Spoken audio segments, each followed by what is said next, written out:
Hello there folks, welcome back to another Civilization 6 video, and in this video we are going to be going over the factors that you should consider when making your first governor selection. So I'll be showing two different map seed locations that were played using the same civ and leader on deity difficulty on an inland seas map, and then I'll explain why in one instance I selected Amani, and in the other instance I selected Magnus. If you looked at this map and concluded that I selected Magnus on this particular seed, you would be correct, but if the extent of your analysis was that there was a lot of forests to chop, you could probably do with considering some other factors, as you could probably reach that conclusion playing on settler difficulty and you wouldn't really need to be watching a video on it. So let's look at some of those other factors. One of the first things that you're going to want to look at when assessing whether Magnus is your best first pick is how many of the tiles that you want to chop early are going to be in the 6 tiles adjacent to your capital upon settling. If the answer is less than 3, you're probably going to want some more information on your surroundings. And the reason for this is because if you have fewer than 3 chops available in that immediate inner ring, then more than likely you're going to have to commit additional resources to either building an early monument or to buying the tiles that you want to chop in the second ring. So both of those are going to require you to commit less to military. So the additional information that you're going to need essentially is how much barbarian activity you have nearby and how close is the nearest AI civ and whether or not you have a good relationship with them or they're aggressive. Now, obviously, you might not have all of that information immediately when you get the governor title, but those are things you're going to want to factor in. Here we get very lucky and we find a city-state pretty much immediately. So we get the first meet with the free envoy there, which is giving us a free faith. So you're of course going to want to assess what is the suzerainty bonus for this city-state. Is it worth assigning Amani just to get that bonus? In this case with Yerevan, it's a good bonus, but nothing that would help us early on. So it doesn't change anything in that regard.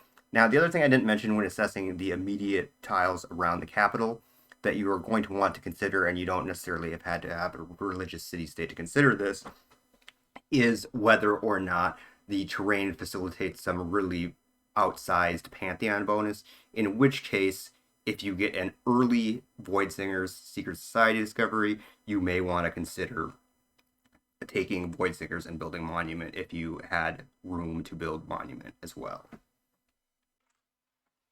You also might have noticed that I was like, hey, you should get some more information about how aggressive your surroundings are before committing to Magnus, and then I went ahead and selected Magnus. Now, the reason for this is because in this instance, I am playing for the Aztecs, and I do start with that Eagle Warrior unit, which is a little bit stronger, so it gives me a little bit more comfort if I have to switch over and defend in my city. The other reason being that we are playing on an inland seas map here, and so we know that this is likely that sea right in the center, and that makes me less vulnerable to having multiple angles or unknown areas from which the AI could suddenly get aggressive and attack me.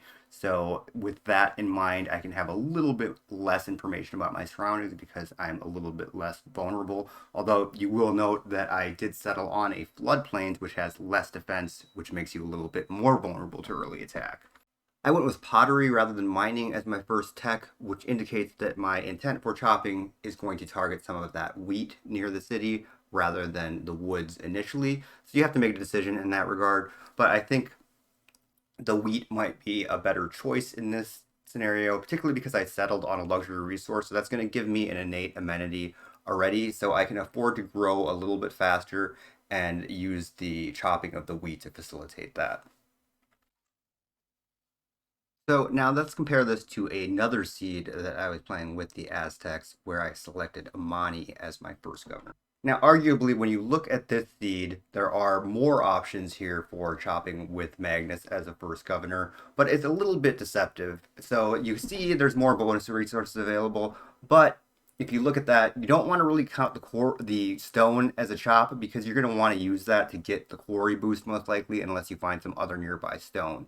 So that's in the second ring, obviously. But so looking into the first ring, so until you exclude using Goddess of the Hunt as a pantheon, you don't necessarily want to chop that that bonus resource deer or the underlying forest if you are going to in fact improve that tile.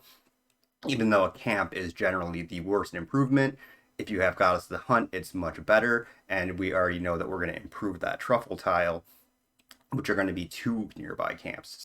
There are 2 nearby bonus resources that can be used for farms. So one of them could be chopped and we could still have the other one available to get the irrigation boost. There's the wheat directly to the south, which chops for food, and then the maize in the inner ring that chops for gold. I opt for animal husbandry first here, and that is because my most likely first course with any builder unit would be to improve that truffle tile, because as the Aztecs I would get the additional +1 combat strength from the amenity, I'd get the amenity itself, and then I'd get the additional +2 gold. So there aren't any immediately glaring factors here where I would say like, oh, this is definitely not a great setup for Magnus, where I would definitely prefer to use Amani here. I do have that same sort of favorable setup of having, not favorable because I'm missing tiles to the east in this instance, but I am less vulnerable to attack because I'm obviously not going to get attacked from the east, which was similar to the situation with the inland seas on the last map of having just water on the one side. Now, the difference here, I think, a little bit is that I'm not in as much of a hurry to grow my borders because my inner tiles don't suck as bad as they do on the other seed. Like the other seed had a lot of like just 2 resource tiles, like 1 food, 1 production on the inner ring, which is really bad. Not quite as bad in this scenario. And if it's not clear what I'm talking about not in as much of a hurry to grow my borders, in the previous map seed we discussed how it's probably going to require an earlier monument build if you're going to want to go Magnus for chops, because you're going to need to get into that second ring quickly to chop some of those tiles. The other favorable factor in this instance is that Hattus's Suzerain bonus is a better early game boost than Yerevan's would be, in that getting 2 strategic resources that you have uncovered but not improved can be very valuable early game, because the AI will pay you a decent amount of gold for things like iron and horses. Although it's not difficult to improve horses, sometimes iron doesn't really fit into your tech order build as much. And if you can start accumulating that via the Suzerain bonus, that can be pretty valuable in terms of extracting gold via trades. You might have noticed that I selected Monument anyway after discussing that I didn't have to put Monument early in my build order, as I did in the last instance where you needed to reach the second ring to get chops with Magnus. And I ended up changing this anyway to Slinger, but in this case it would still be a little bit different, because getting to the second ring in this instance is more about actually accessing some of those tiles to improve rather than to chop.